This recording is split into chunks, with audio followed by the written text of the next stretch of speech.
Hi, I'm Debbie, and this is my true life story. My husband of 27 years has changed drastically.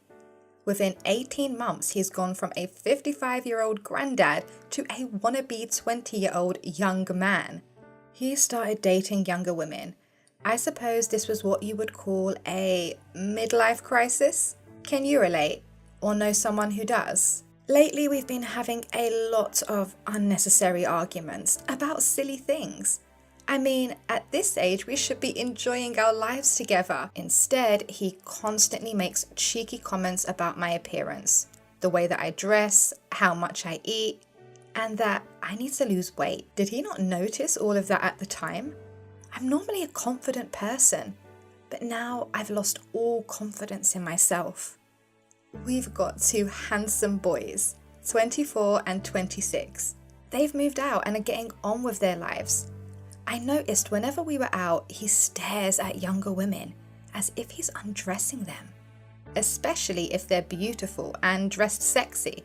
I won't lie, that made me jealous, very jealous.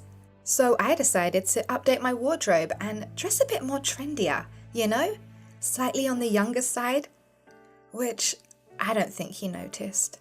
Not one bit. All my best efforts went unnoticed. I couldn't recall the last time we made love. I know that might be too much information, but since I'm going to tell it, why not tell it all? It's like his desire for me has faded. That made me start having doubts about our long-term future together. Recently, I found out he subscribed to a website called OnlyFans. From his browsing history, I noticed that he mostly checked out the younger ladies. How does a 54-year-old bird like me compete with that? I had no idea what to do.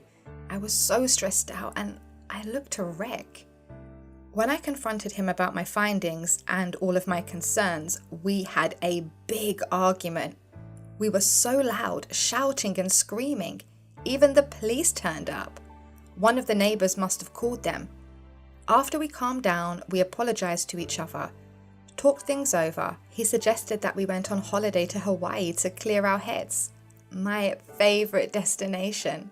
I must give it to him. He really knows how to soften me up. First few days on holiday were great, until he slipped back into his new self. While we were laying on the beach, I noticed that he was keeping a close eye on the young ladies going by underneath his dark glasses, thinking that I didn't notice, especially the blonde girl in the pink bikini. He eventually joined them for a game of beach volleyball. The last time I saw him play any sport was about 20 years ago. I sat on the beach and watched him exchanging numbers with the blonde girl in the pink bikini. 2 weeks after we returned, I noticed that he started going out a lot, returning late, listening to rap music like Ass Like That by Eminem and I Hear You Calling by R. Kelly. So I knew where that was heading. It's like he didn't even care anymore. He stunned me by asking for a divorce. I didn't fight it. While our lawyers prepared the paperwork, I moved in with my bestie. The divorce was a smooth and quick process. We owned 8 properties between us, which we acquired during our time together. I was awarded 3 of the 8 properties. I knew I deserved more, but I didn't fight it. Chasing young girls was one thing, but keeping up with their lifestyle is a completely different thing. Shortly after the divorce, I heard he had sold one of the houses and bought a sports car.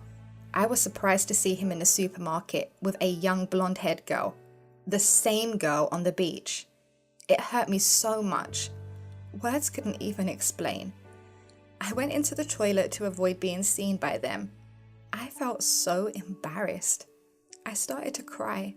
I must have been in the toilet for the best part of half an hour, trying to pull myself together. A friend of his told me that his blondie was only 24 years old. That's the age of our youngest. He was spending a lot of money trying to keep up with her lifestyle. He even started taking drugs and smoking weed. To make a long story short, I was out bowling with my bestie when I checked my phone. I must have had 10 missed calls and a VM from the hospital. When I listened to the VM, it said, As the next of kin of Mr. Lawson, can you please come to the hospital immediately? I feared the worst. I was so nervous my bestie had to drive the car. On the way to the hospital, I rang our 2 boys to let them know. After all, we have been together for 27 wonderful years. When I got there, I was told he had a cardiac arrest. It was due to the excessive intake of drugs and alcohol. As he lay in the hospital in critical condition, we stood around his bed, hoping and praying for the best. The doctor pulled me aside and told me that before he passed out, his last words were, "Tell Debbie that I'm sorry." It broke my heart to hear that. He was in a coma for 2 days, and then they kept him in hospital for a further 4. On one of my visits, I noticed the name Bev tattooed on his arm. He has never tattooed my name, or our kid's name on his body. Seeing that, everything in my head was telling me to pull the plug on his heart monitor. That's how hurt I was. After he was discharged from hospital, his left side was partially disabled. He wasn't allowed to drive for a month. I had to be driving him to all of his physio and doctor appointments, and managing his personal affairs.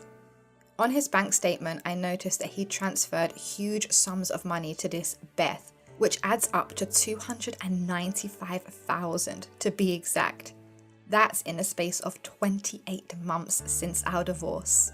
One afternoon, while I was taking him back home from physio, he begged me relentlessly to take him back. I let him know that it wasn't going to happen. Not after the way that he had treated me and made me feel.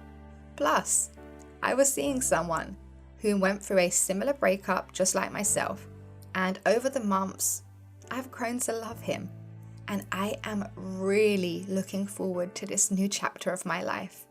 Remember, a midlife crisis is a personal journey that your partner is going through, and it does not define your worth or value as an individual. It's important to acknowledge and accept that their actions are a reflection of their own internal struggles, rather than a reflection of your worthiness of love and happiness. Can you relate to this story? Subscribe to this channel for more true life stories. It's free to subscribe.